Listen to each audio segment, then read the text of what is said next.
하나님,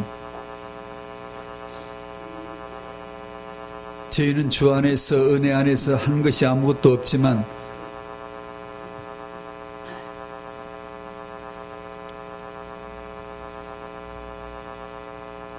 그래도 표현하건대 저희가 이 추운 날 노래가에서 힘써서 이곳에 모였는데 어떤 수고를 했다 할지라도 찬송 한 곡을 불렀을 적에 우리는 영원한 보상으로 더 넘치고 넘쳤으며 우리는 영원한 복을 이미 받았습니다.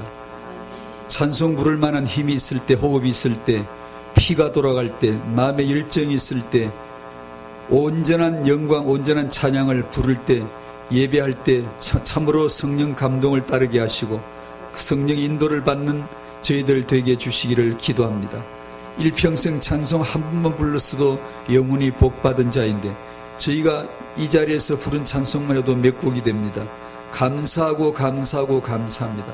아버지의 사랑은 진리였고 아들의 은혜는 진리였습니다. 보지도 못했지만 성령 진리의 영, 거짓이 없으신 영께서 오셔서 저희들에게 그것이 진리라고, 진실이라고, 마음에 믿으라고 우리에게 가르쳐 주심으로 믿음이 되어졌고 믿어져서 이제는 보지 못하였으나 믿고 말할 수 없는 영광스러운 즐거움으로 즐거워할 수 있는 복을 얻은 자가 됐습니다.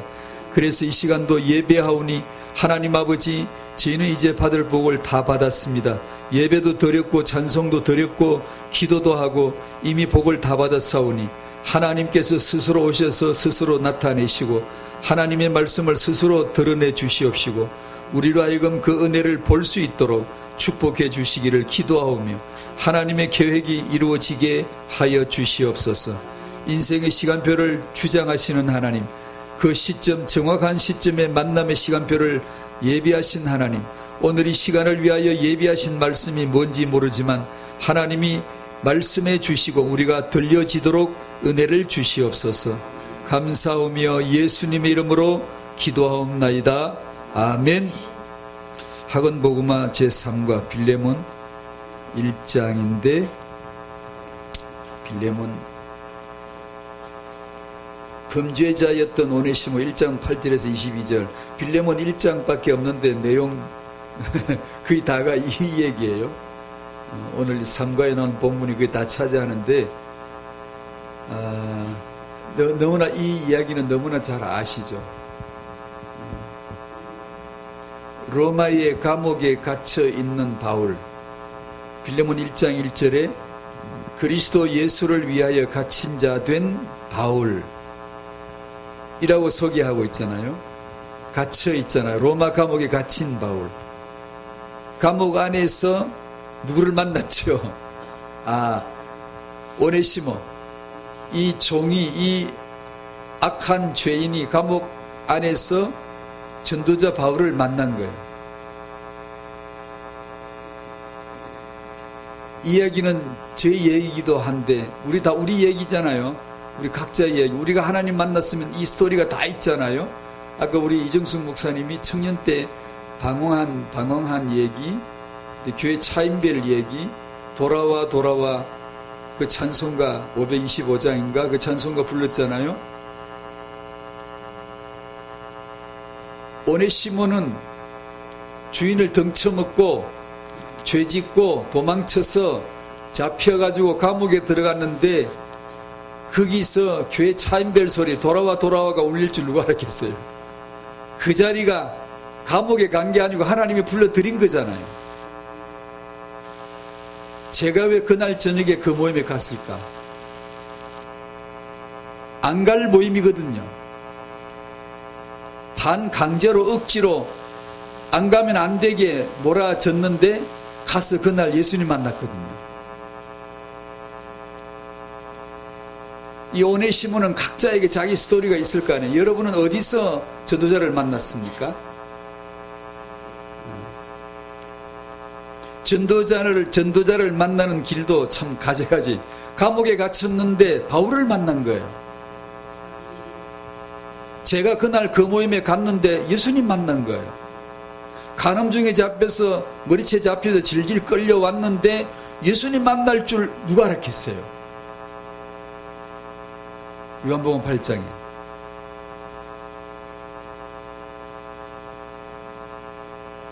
사람마다 이 전도자를 만나는 자기 이야기가 있겠지요. 참, 또 반복하고 싶네요. 감옥에 들어가는 바람에 바울을 만난 거예요. 그것이 우연이겠어요? 창세전에 택한 자를 절묘하게 그 시간표를 가지고 딱 만남을 주셨겠죠. 그게 빌레몬에 나오는 오네시모 아닙니까? 죄짓고 도망친 것이 잘했다, 잘못했다 라는 도덕적 인식도 필요하지만 인생은, 역사는 하나님이 주관하신다고요. 하나님. 세상에 태어나는 건 다 똑같은데 죄인이죠. 신분이 아무 차이가 없어요. 부잣집, 가난한 집, 우리가 보기에는 차이가 있어도 영적 신분은 아무 차이가 없이 다 죄인이거든요. 죄인인데 오네시모는 죄인이니까 죄를 지은 거예요. 짓고 잡혀서 감옥에 갔는데 전도자를 만난 거예요. 죄인으로 태어났는데 죄 안 짓고 살다가 죄인이 아닌 척 하다가 전도자 만나지 못하고 전도자 와도 거부하고, 내가 전도자의 말을 들을 필요가 없잖아요. 내가 지금 착하게 잘 사는데, 나 성공하고 있는데, 훌륭한 집안에 태어나서 후계자 되고 아무 아쉬움이 없는데 뭐 전도자 만나서 말 들을 필요가 뭐 있겠어요. 그러면 세상에서는 그 자는 저주받은 자예요. 죄인 오네시모가 죄를 짓고 감옥에 갇히는 바람에 죄 사해 주시는 그리스도를 바울을 통해 만났다, 그 얘기잖아요. 그게 제 이야기잖아요. 우리 구원받은 자의 이야기이죠. 그래서 이 선거에서는 그 생각만 했습니다. 참 감사하구나. 역시 인생의 역사의 주관자는 하나님이시구나. 그거밖에 생각이 안 나더라고요. 그게 뭐 윤리적으로 맞다 안 맞다 이거보다는 간음중에 잡힌 여자가 맞냐 안 맞냐 우리는 그러고 있겠죠. 그런데 인생의 주관자가 하나님이시라고요.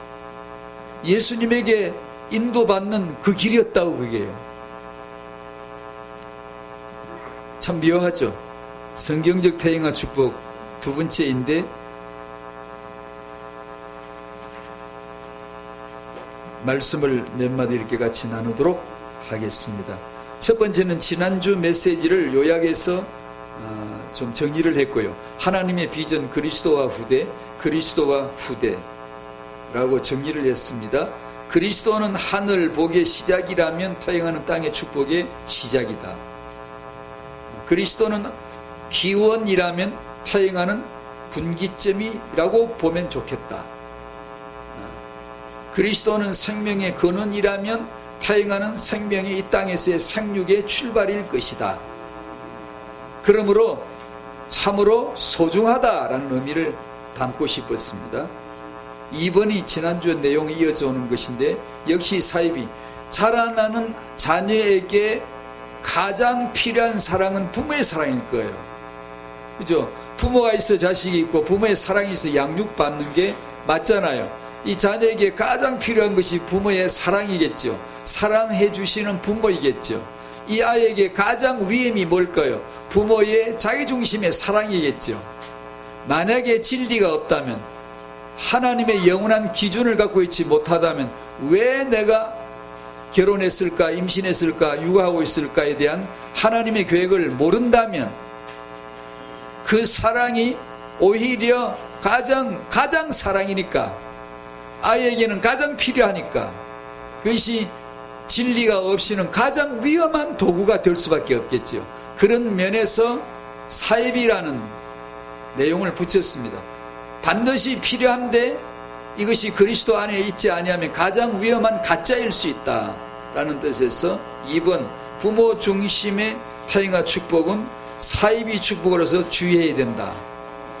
부모의 사랑이라는 것이 너무나 당연한 것이지만, 그러나 그 본 정체는 사입이일 수 있다. 1. 가장 위험한 사입이, 가장 완벽한 사입이가 자기중심. 디모데후서 3장을 아시지만 한번 찾아보십시다. 디모데후서 3장 말씀 찾아보십시다. 서훈이 뭐라 그래? 태초에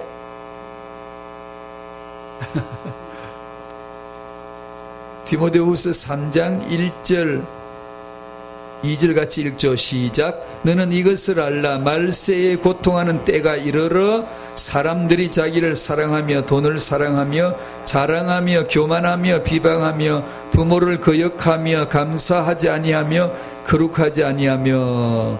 여기서 오늘 주목하고자 하는 것은 말세에 고통하는 때가 이른다. 고통이란 말은 말세에 가장 어려운 때가 온다. 말세에 가장 위험이 다가온다. 말세에 가장 타락이 다가오는데 그게 뭘까? 대표가 자기 사랑. 그 모든 것을 끌어가는 말세의 고통을 대표하는, 말세의 위험을 대표하는, 말세를 대표하는 가장 타락이 뭘까? 우리가 상상도 못했죠. 아무도 몰라. 이건요, 예수만 그리스도다라는 것을 결론 나기 전까지는 자기 사랑이 말세의 가장 대표적인 타락이다라는 것을 이해할 수가 전혀 없어요. 이건요, 전혀 이해. 왜냐하면 세상에서 최고의 당연한 것이 자기 사랑, 자존심, 자기 가치, 자아와 상을 그리라, 이건데 성경에만 오면 이것이 매도되는 거예요. 말세의 최고 고통이 뭐냐? 말세의 최고 위험한 게 뭐냐? 자기 사랑. 창세기 3장을 모르면, 예수만 그리스도다라는 걸 모르면 이건 전혀 모르는 거예요. 아무도 모르는 겁니다. 지금 이 세상에요. 자기 사랑이 그렇게 위험했던 것인가? 전혀 모르는 거예요. 우리도 몰라요. 우리도 복음을 들어가는 것만큼만 알아져요. 예수 그리스도가 결론이 나지는 것만큼만 이쪽에서 열려지는 게, 아, 자기 사랑은 정말 말세에 가장 위험한 것이구나 느껴진다니까요.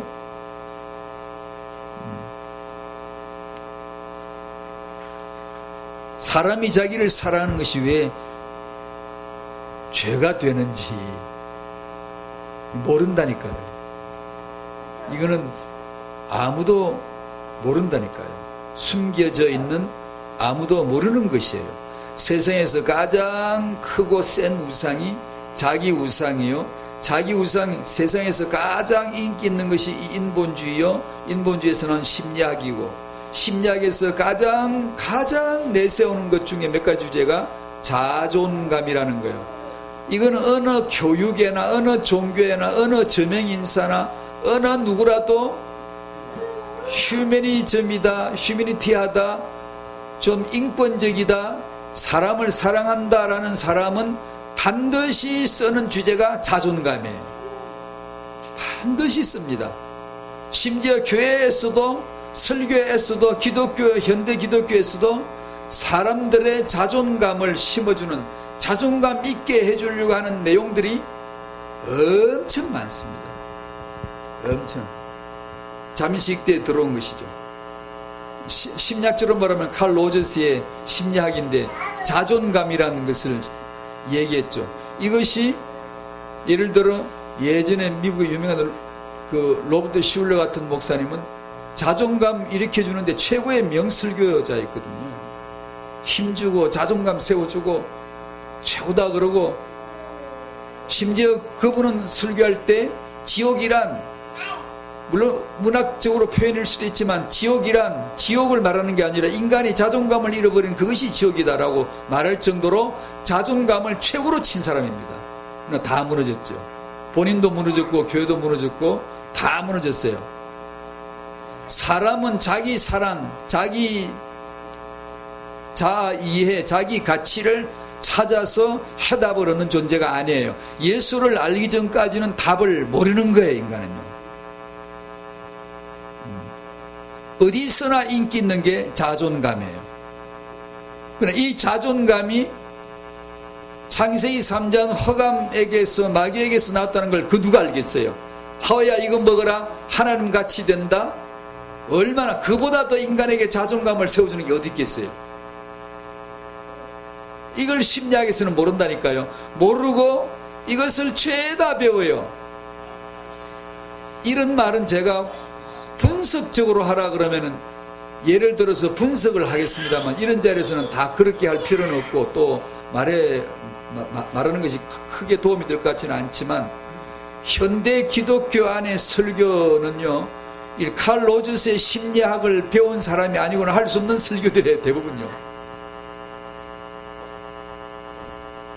이 사람을 기살리고 자존감 세워주는 거 되게 잘합니다. 그런 현대 학문을, 심리학이나 상담학을 공부하지 않은 사람은 그런 설교 못합니다요. 안 나옵니다. 지금은 그런 거 공부 안 하면 현대 설교자 못 됩니다. 못 돼. 성경 가지고 성경 말씀을 푸는 설교, 이런 거는 아예 그냥 끼워주지도 않고요. 그런 상담학이나 심리학의 화려한 학문적 배경이 있어야 현대 설교가 설교다운 설교예요. 그게요. 그게 그런 인본주의 심리학의 영향이 전부 다 스며들어온 거예요. 성경 본문만 읽고 설교가 불가능한 시대라니까. 지금 듣지도 않고요. 그건 들으려고도 하지도 않아요. 이게 어디서 왔죠? 자기 사랑, 최고 인기 있는 것이 인본주의, 거기서 내세우는 게 심리학, 심리학에서 말하는 것이 자존감 운동은 창세기 3장 마귀 운동이에요. 그걸 누가 알겠냐고. 세상에서 진리인데. 넌 할 수 있어. 넌 최고야. 넌 가능해.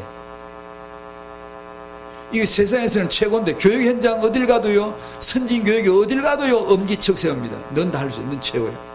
넌 위대해. 넌 할 수 있어. 절대로 너는 그렇게 모자라지 않아. 무한한 긍정과 자존감을 심어주는 게 교육의 정석이 되어 있는데, 그걸 보고 말세 최고 타락이다, 최고 위험한 것이다, 누가 그걸 인정하겠냐고. 어렵죠. 이 인본주의는 나를 목적으로 삼고 예수를 수단으로, 하나님을 수단으로 삼아버리죠. 겸손한 척 하면서 그렇게 딱 엮어버리죠. 기도를 해도 나중심의 기도, 지난 주일날 우리 교회에서 요한복음 14장 13, 14 기도에 대해서 온전히 못했지만 조금 스쳐 지나갔는데, 무엇이든지 기도하면 내가 행하리라. 얼마나 자기중심 인본주의에다가 자존감에다가 우리가 할 수 있다, 우리는 뭐든지 할 수 있다, 할 수 있거든요. 무슨 말이냐, 뭐 이렇게 넘지 못할 일이 없느니라, 이런 판에 무엇이든지 기도하면 내가 행하리라 했으니 얼마나 힘줬어요. 얼마나 힘받았어요. 이래 기도하면 된다, 기도하면 된다. 이 열풍이, 기도 열풍이거든. 기도 열풍은 불면 안 되거든요. 너희는 그렇게 기도하지 마라. 기도하지 말라는 게 예수님의 말씀이에요. 왜냐, 전부 그런 기도를 하고 있으니까. 그 말씀은 기도의 확신이 아니라 예수 이름으로 기도하면이라고 하는 이 언약을 주시하라고, 주목하라고 주신 말씀이에요. 그러므로 우리가 모이면 언제나 예수가 누군지, 예수 이름이 뭔지, 예수 그리스도의 복음이 뭔지를 전하고 듣는 일에 시간을 다 써야지, 그걸 안 하고 기도하면 된다고 무조건 뜨겁게 열정으로 길게 오래 기도한 안 해거든요. 이런 얘기는 뭐 안 해도 되지만, 불교나 이런 데 길게 기도하고 깊이 기도하고 방기도하고 이적 역사 일어나는 거 얼마든지 있어요. 인간은 영적 존재니까 희한한 일들이 벌어져요. 이걸 모르고 예수만 그리스도다라는 진리가 들려져야 되는데, 이것 아닌 다른 것이 더 충격으로 왔다, 다른 것이 더 내게 경험으로 왔다, 그걸 붙잡아 버리게 되어져 있어요. 그 핵심은, 근제 심리의 가장 기본은 나중심이에요. 인본 중심이에요. 인간을 이롭게 하는 것이라면 뭐든지 다 집어먹어버려요. 잡아버려요. 맞다고, 옳다고. 그게 뭐 승려가 말을 하건 누가 말을 하건 그게 맞다고 이렇게 해버려요.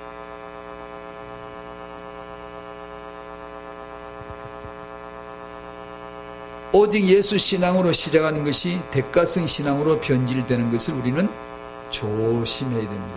신앙은 오직 예수님을 사랑하는 것 하나로 출발된 것이고 내용이 그렇고 결론도 그렇고 그 나머지는 없어요. 예수님 사랑함으로 된 거예요. 그런데 신앙생활을 하다 보면 그렇게 되나요? 변질되죠. 왜 기도하죠? 축복받으려고 기도하잖아요. 처음엔 왜 기도하죠? 축복이 아니에요. 제 역사, 제 신앙 스토리 정확히 알아요. 처음에 기도는 제가 축복받으려고 한 게 아니었어요. 안 받아도 돼요. 그런 욕심도 없어요. 왜냐? 예수님 너무 좋은데요. 지금 죽어도 되는데요. 나 이제 아무것도 없어도 됩니다를 한두 번 고백한 게 아니었는데요. 예수님, 하나님, 저 이제 아무것도 없어도 됩니다. 왜냐? 예수님으로 족하니까. 그분이 워낙 크시니까. 그분이 우주보다 크시다는 걸 내가 믿어졌는데 왜 다른 걸 구하겠냐고. 그 안에 있으면 되지. 예수 이름으로 살면 될 일이지. 내가 예수님 그분을 사랑하면 될 일이지. 그분을 내 아버지로 볼 수 있으면 될 일이지. 왜 뭘 달라고, 축복을 달라고 할 필요가 어디 있냐고. 근데 신앙생활 하다 보니까 어느새 뭘 구해야 돼, 뭐 이것도 돼야 돼, 저것도 돼야 돼.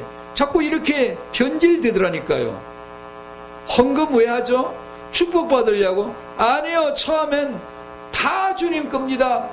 이거 드리나 안 드리나 다 주님 거예요. 다 주님 거예요. 주님을 위해서 쓸 것밖에 없어요. 이거 내 거 아니에요. 그랬던 사람이에요. 선교 헌금은 선교의 말씀 받아서 드리는 게 선교 헌금이지, 선교 헌금 하면 뭐가 된다, 무슨 역사가 난다 해서 하는 게 아니에요. 11조는 그거는 말할 것도 없어요. 그냥 예수님이 너무 좋은데 그분이 단데 그 전부 다 그분 건데 그게 무슨 시시비비가 있을 게 뭐 있어요. 된다 안 된다 뭐 11조가 많다 적다 할 게 뭐 있어요. 그냥 사랑하는데. 나중에는 어떻게 들리는 줄 알아요? 11조 하면 창고가 넘친다. 이게 딱 들리는 거예요. 대가성으로 딜로 돌아가. 딜로 뭔가 내가 11조 하면 주시겠지? 11조 하면 내 사업에도 함께 주시겠지? 이렇게 천박하게 딱 박아요. 그건 정말 천박이거든요. 아무것도 없어도 됩니다. 예수님이 알아서 세계복음화 하실 거예요. 그게 믿어져야 되거든요.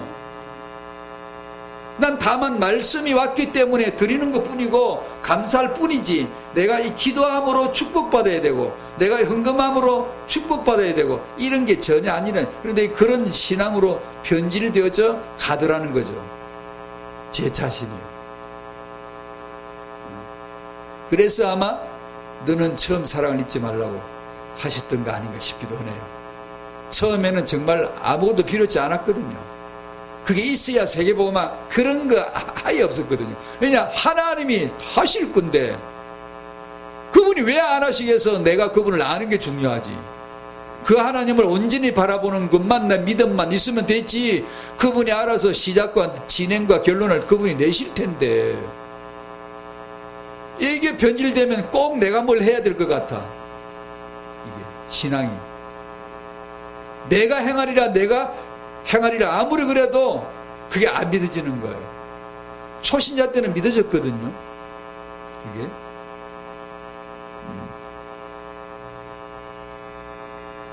응답받기 위해서 하는 게 기도가 아닌데 처음에는. 여러분도 그러셨겠죠. 제 처음엔 정말 그랬어요. 왜냐하면 주님 사랑이 왔고 주님을 사랑하기 때문에 더 이상 어떤 질문도 별로 필요치 않고 그냥 응답받기 위해서 하는 기도가 아니라 응답받았기 때문에 하는 게 기도죠. 응답받으려고 헌금을 하는 게 아니라 응답받았기 때문에 하는 게 헌금인데, 이미 응답받았기 때문에 하는 건데 더 이상 없죠. 헌금하면 축복받는 게 아니라 내 돈이 깎이는 거죠. 깎이니까 더 10배로 채워주시던가요? 글쎄 그런 거네 별로 못 받는데. 헌금하면 내 쓸 돈 작아졌지 않습니까? 작아졌는데 헌금했다고 그 다음 주에 2배로 채워주시던가요? 아니, 어쩌다 그런 적도 있는 것 같지만, 그러면 맞다면서 하나님이 채워주셨다고 그러지만 그런데 일생을 통해 놓고 보면 그런 거 한두 번, 몇 번도 없었는데, 솔직히 말해서 록펠러처럼 11조 하면 그렇게 거부된다 몇 사람이나 되나요? 기독교 안에? 그런 사람? 몇 사람 없는데? 헌금은 그냥 사랑이에요. 사랑받은 자가 기꺼이 그냥 아무것도 필요치 않아요. 예수님 오셨으면 된 거예요. 그 자가 헌신하고 선교사 가고 그 자가 헌금하고 그 자가 봉사하는 것이지 대가성이 아니잖아요. 그걸 바라는 것 그런 건 아니잖아요. 그러나 그렇게 된다고요. 나를 위하여서 나 중심 가장 센 우상이 나라고요. 가장 센 우상이 나이기 때문에 그건 이기지 못해요. 왜냐? 나 자체이기 때문에. 그래서 제가 쓰는 궤변 같은 논리이기도 합니다만 됐어요. 그걸 나라는 인본주의 우상을 무너뜨리는 게 하나님의 목적이 아니라니까요. 그것을 아는 거예요. 아는 거. 자기 사랑이 말세의 고통이구나. 내 고통, 살로 베이듯이 가장 아픈 고통이 뭘까? 자기 사랑. 내가 타락할 수 있는 가장 타락이 뭘까? 자기 사랑이에요. 이것을 아는 것. 이 무시무시한 우상, 내 적의 적수의 칼날을, 면도날 같은 칼날을 보는 것. 보고 사는 거야.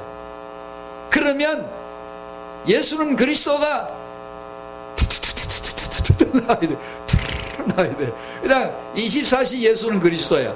왜냐하면 자기 사랑, 자기 우상이라는 이 면도날 같은 예리한 것을 내가 못 보면은 퍼져 살아.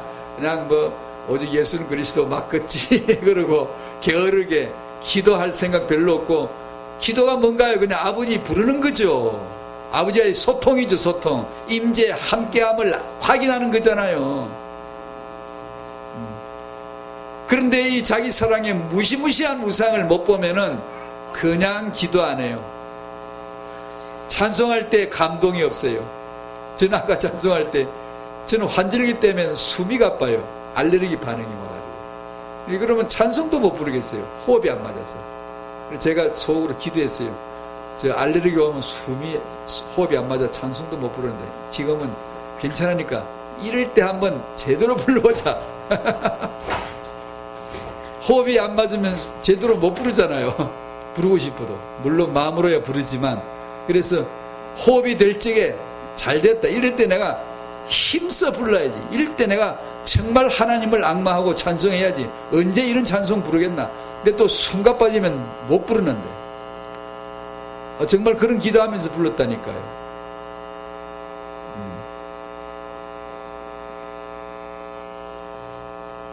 마지막 3번 성경적 태영아 축복. 우리는 아직도 하나님이 전부가 되신다는 걸 잘 모르죠. 그래서 늘 또 말씀 받고 또 말씀 받고. 하나님의 말씀은 태영아 축복을 위해서 완전하다는 것이 우리도 믿어지게 되기를 바랍니다. 오직 성경 디모데후서 3장 13절 17절 너무나 잘 알지만 또 아는 말씀 또 읽어보시죠. 한번 찾아보십시다. 디모데후서 3장 13절에서 17절 읽으면서 우리에게 또 서은이에게 후대에게 그대로의 말씀이 착 달라붙게 되기를 바라시면서 13절에서 마지막 절까지 같이 읽읍시다. 시작. 악한 사람들과 속이는 자들은 더욱 악하여져서 속이기도 하고 속기도 하나니 그러나 너는 배우고 확신한 일에 거하라. 너는 네가 누구에게서 배운 것을 알며 또 어려서부터 성경을 알았나니 성경은 능히 너로 하여금 그리스도 예수 안에 있는 믿음으로 말미암아 구원에 이르는 지혜가 있게 하느니라. 모든 성경은 하나님의 감동으로 된 것으로 교훈과 책망과 바르게 함과 의로 교육하기에 유익하니 이는 하나님의 사람으로 온전하게 하며 모든 선한 일을 행할 능력을 갖추게 하려 함이라. 아멘. 아멘. 아멘. 선희 엄마는 이런 본문의 성경 말씀을 10번, 20번, 30번, 40번 읽어보세요. 반복해서. 혼자 골방에 들어가서 낭독 읽어보세요. 소리내서. 모든 성경은 어려서부터 성경을 알았나니 모든 성경은 이는 하나님의 사람으로 이 정말 이게 만약에 우리가 믿어진다면 그냥 이 말씀을 그냥 다 씹어 먹을 거야. 다 씹어 먹을 거야. 한자 한자씩. 성경책에서 찢어버리고 없애버리고 왜? 내가 마음에 훤히 다 알게 만들고 없애놓고 씹어먹고 그냥 이 말씀을 계속해서 반복하고 묵상하면서 이 말씀이 믿어지게 해주십시오. 이게 곧 성경됨을 알게 해주시기를 바랍니다. 소원하겠죠. 아주 금식이라도 하면서 막 기도하겠어요. 계속 기도해보세요. 이 말씀이 믿어지게 해달라고. 이게 성경의 위력이에요. 성경책은 정말 하나님 말씀이거든요. 오직 성경만이 하나님 말씀이다. 요즘 우리 성도들은 하고 있는 게 너무 많은 것 같아. 아무리 생각해도. 예, 그거 해야 되죠. 해야 되지만 그거 좀 잠시 그만두고서라도 성경 말씀 좀 알았으면 좋겠어요. 성경에서 말씀하는 것을 제대로 받았으면 좋겠어요. 현대 우리 기독교인들은 성경보다도 하는 게 너무 많은 것 같아요. 그러다가 해서 개인적으로 성경 말씀과 이렇게 깊이 말씀에 빠지고 잠겨들고 묵상되어지고 성경 말씀이 살아 활력 있고 자유의 날선 어떤 것보다도 예리한 이런 걸 경험하고 성경 말씀이 살아 움직여 나와가지고 내게 역사하는 것을 경험하냐 하면 그런 말씀을 잘 몰라요. 그리고 하는 게 너무 많은 것 같아요. 하는 것이 나쁜 건 아닌데 당연히 해야 될 일인데도 요즘 시대에서 성경 말씀에 대해서는 취약한 것이 가장 약점인 것 같아요. 좀 많은 걸 좀 잠시 좀 두고서라도 성경 말씀에 집중되어졌으면 참 좋겠다 싶더라고요. 아마 왜 이런 영향이 우리에게 미친 줄 아세요? 지난주 잠깐 소개했던 제이 아담스와 게리 콜린스 두 사람을 비교했는데 게리 콜린스가 뭐라고 했냐면 성경 하나만 가지고는 모든 방법을 예를 들어 상담한다. 어떤 사람의 문제를 해결해 준다 할 적에 성경만으로는 해결이 안 되고 다 성경 하나만 기대해서는 안 된다라고 말한 사람이 그 사람이에요. 뉴에이지의 메시지도 좋은 게 있다. 이렇게 말한 사람이 그 사람의 기독교 상담학의 거두예요. 거두. 게리 콜린스라는 사람. 그래서 성경을 풀 때도 심리학으로 풀어요. 아브라함, 이삭, 야곱, 요셉 이야기할 때 인간 중심으로 심리 중심으로 풀지 않는 설교가 현대 기독교 안에 거의 없어요. 저는 심리학을 전공한 사람이 아닌데도 설교 들어보면 알아요. 저게 왜 저런 표현이 나오냐 하면 게리 콜린스의 심리학이 너무나 스며들어서 성경을 심리학으로 푸는 거예요. 야곱이 왜 이런 여자들과 같이 연애를 했고 왜 이런 걸 했는가? 인간 중심으로 인간 정서에 풀이를 하고 심리 풀이를 계속해요. 요셉 얘기 너무 많고요. 인간 심리 얘기를 풀어요. 요셉이 받은 언약을 꿈을 꾸고 그것을 계속 사람들에게 얘기하고 반복하고 새겨가지고 그래서 언약이 성취됐나요? 요셉은 아마 인생이 지쳤어요. 힘들었어요. 그럴 새가 없었을 거예요.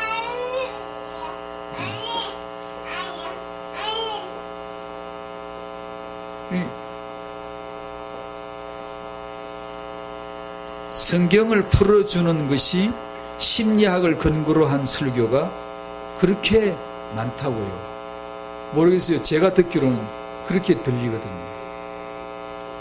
예전에 빌리 그라함이 얼마 전에 돌아가셨죠. 빌리 그라함 목사님. 그 청년 때의 얘기를 제가 어느 책에서 읽어봤는데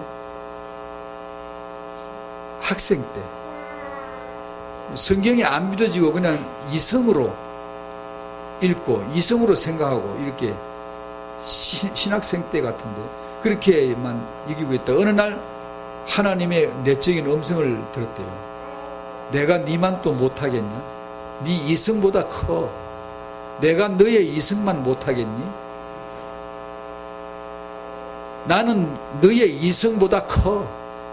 이런 마음의 감동을 받고 지금까지 생각했던 이성을 믿고 세상 학문적인 견지로서 성경을 봤던 것을 그날부터 버리고 믿기 시작하면서 믿음으로 보려고 하면서 이제 드디어 영적 힘을 얻게 되었다. 그 전까지는 삶이 너무 무기력하고 이성적으로 논조만 펴고 뭐 성경이 어떠니 저떠니 말은 했지만 그러나 영적으로 너무 무기력했는데 하나님을 믿자, 성경이 하나님 말씀이다 라고 믿기 시작하면서부터 영역이 나왔다는 글을 읽었거든요. 근데 세상 인본주의 학문 중심으로 보면 성경은 그냥 우리 눈으로 보기에 우리 이야기식으로만 풀 수밖에 없어요.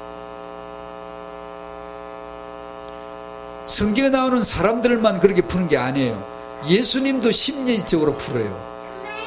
그게 모르겠어요. 여러분은 어떻게 듣는지 듣는 데 따라 다르겠지만 주 예수님은 태영아 축복을 위해 불완전하지 않습니다. 온전하신 예수님이신 줄로 믿습니다. 아멘. 요한복음 19장 30절 갈보리에서 이루신 말씀 다 이루었다. 고린도전서 1장 30절 예수는 하나님께로 나와서 우리에게 지혜와 의로움과 거룩함과 구원함이 되셨다. 어떻게 창세전에 그 계획이 갈보리 2000년 전에 그 피가 그걸 다 완성을 하셨다는 걸 보지도 않고 어떻게 믿지? 안 봐도 본 것보다 더 확실하게 해주는 분이 성령 내주. 그러므로 성령을 받았다 이 말은 안 봐도 본 것 100번 1000번 본 것보다 더 믿어진다는 것이 성령 내주의 증거예요. 그래 성령 받으면 돼. 성령이 오시면 돼요. 그러면 예수님이 온전하시다, 성경 말씀이 온전하시다, 타행하는 이 성경 말씀으로 축복받아야 된다, 이게 믿어지는 거예요. 그걸 타행하 전도학교에서는 그걸 믿어지게 해주는 전도학교가 되어야 되겠죠. 그게. 3번 규모는 무엇일까?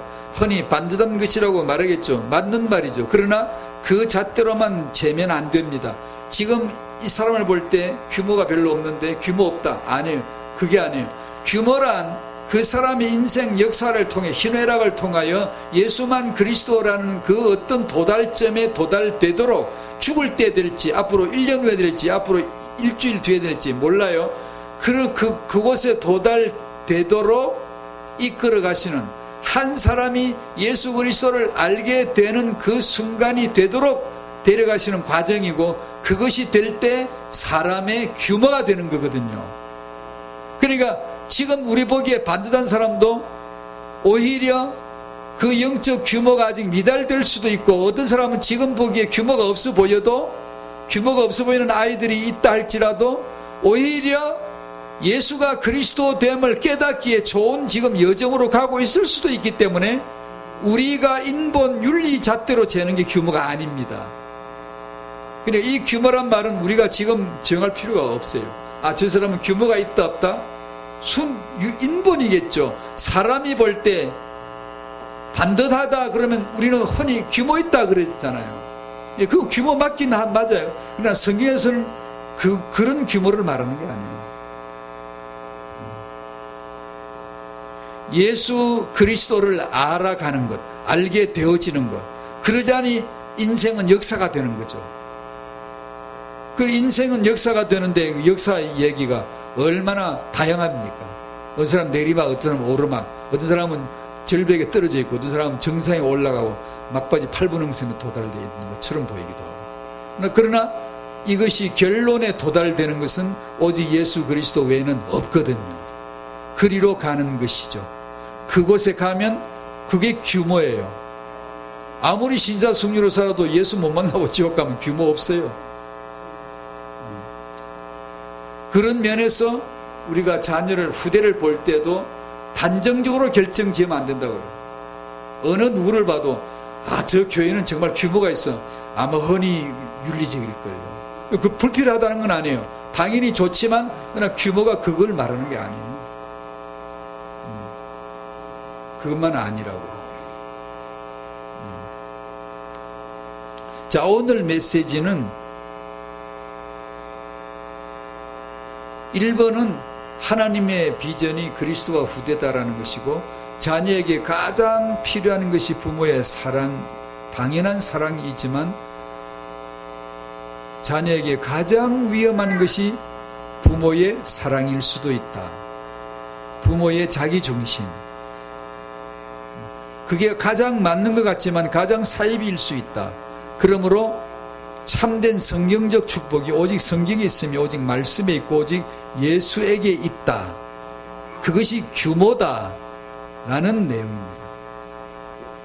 우리에게, 그리고 오늘 참석한 저 민서은이에게 이런 축복이 임하게 되기를 바라고 기도하겠습니다. 감사합니다. 하나님 아버지,